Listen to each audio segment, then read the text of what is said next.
This video was brought to you by Brilliant. West Africa might be on the brink of a regional war following last month's coup in Niger, as a regional bloc has threatened the military with an August 6th ultimatum: cede power back to the president or face military intervention.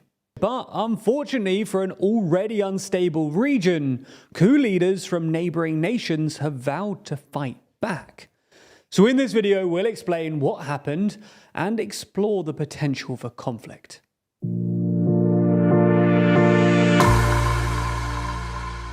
Before we start, if you haven't already, please consider subscribing and ringing the bell to stay in the loop and be notified when we release new videos.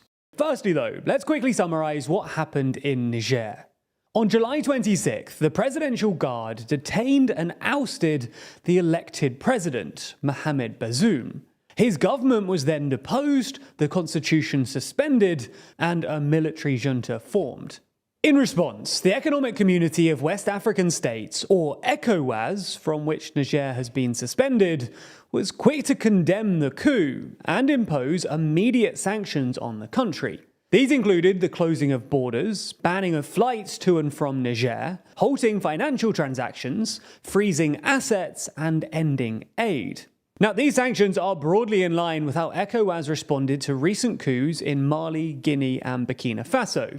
However, the bloc has actually gone a whole lot further than just sanctions in this instance, by threatening to use force against Niger's military junta. That's because ECOWAS have said that if the military don't cede power back to President Bazoum within a week, i.e. by Sunday the 6th of August, then the bloc would, quote, take all measures necessary to restore constitutional order in the Republic of Niger. Such measures may include the use of force. In response, Niger's new military rulers warned against such action, saying we want to once again remind ECOWAS or any other adventurer of our firm determination to defend our homeland.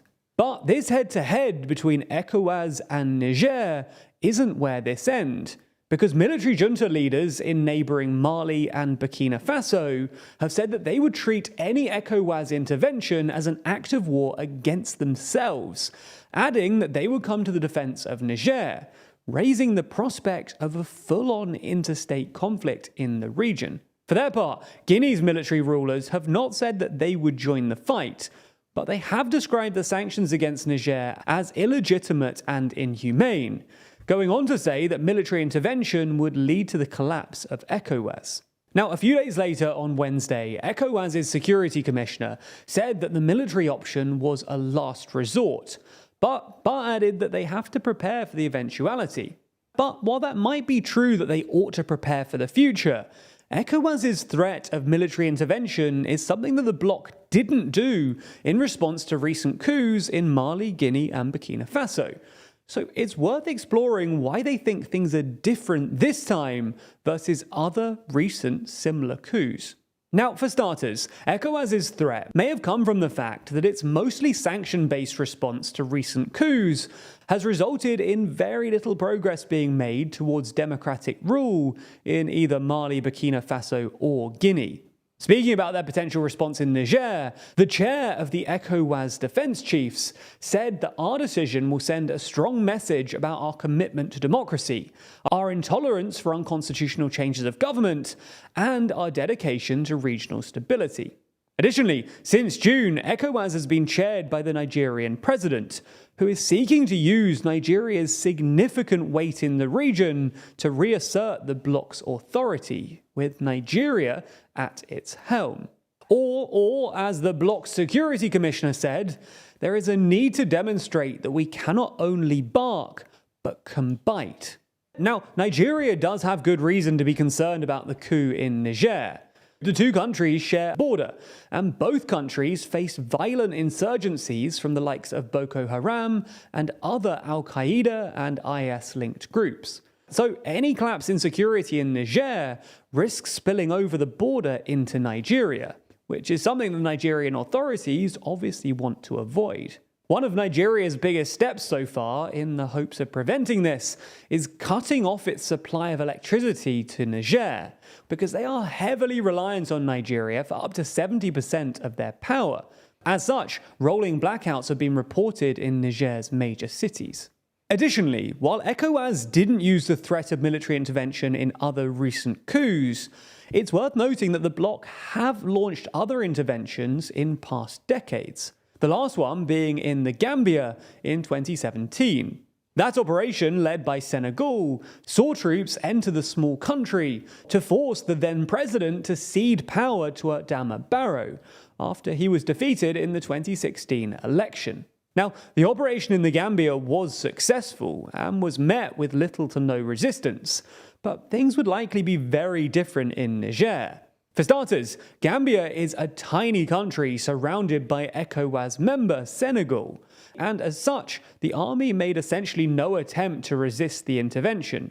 Niger, on the other hand, is one of the largest countries in Africa, shares two borders with military-led allies, Mali and Burkina Faso, and all three have stated that they will fight back.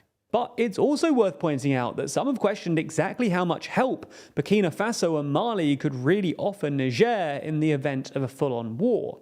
Both countries' militaries are struggling to quell insurgencies in their own territory, and have limited options to transfer troops and hardware to Niger. On the other side, though, Nigeria would naturally play the biggest role if ECOWAS did indeed decide to intervene, due to both its geographical proximity and the fact it has the strongest and best equipped military in the region, and has also taken the harshest line against the junta so far. Additionally, Senegal, Côte d'Ivoire and Benin have confirmed that they would be willing to contribute troops if ECOWAS did decide to intervene. But the one big remaining question is that if war were to break out, to what degree would outside powers get involved too? The US has around 1,100 troops based in Niger, while France has upwards of 1,500, as part of efforts to help authorities fight insurgent groups in the region. But would an ECOWAS military intervention receive anything more than vocal support from the likes of the US, EU, France, and so on? Or would Western nations prefer to keep their distance and avoid accusations of neo-colonialism and avoid the risk of being drawn into a war?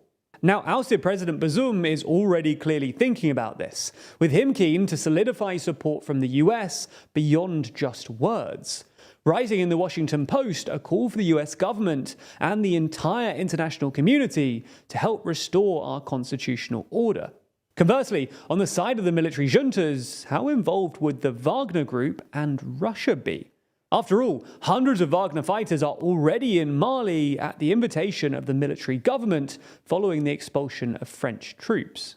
Now, we don't know for sure how much these outside players will get involved, but the biggest winners, for lack of a better term, may well be the jihadist insurgent groups, which are already wreaking havoc in the region.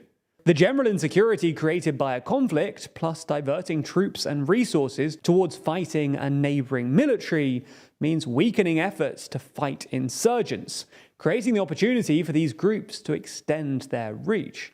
Now, despite this risk, a full regional conflict does look like a real possibility. European countries have evacuated hundreds of their nationals from Niger, and at the time of writing, ECOWAS defense chiefs continue to meet in Nigeria to draw up plans, and the Nigerian military has reportedly been ordered to prepare for deployment.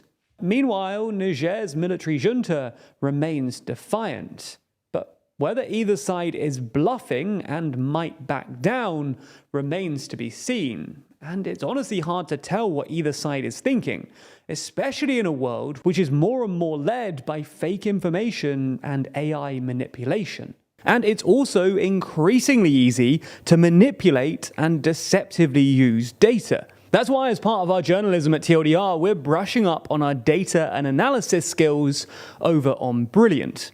For instance, their predicting with probability course has helped us better understand how projections and forecasts work, and therefore help us better identify when something suspicious is going on with government forecasting. or take their hypothesis testing course, which allows us to better analyze people's claims and also test our own assumptions and theories. It's not just statistics either. The interactive and engaging courses over at Brilliant take you through all kinds of important topics, from the worlds of maths, science, and computer science. And as we all know, these are increasingly important topics in our modern world, and all of these skills can definitely help with your educational journey or career path. So take a positive step in your learning and check out everything that Brilliant has to offer for free for a full 30 days by clicking the special link in the description. And the first 200 of you to do so will get 20% off Brilliant's annual premium subscription.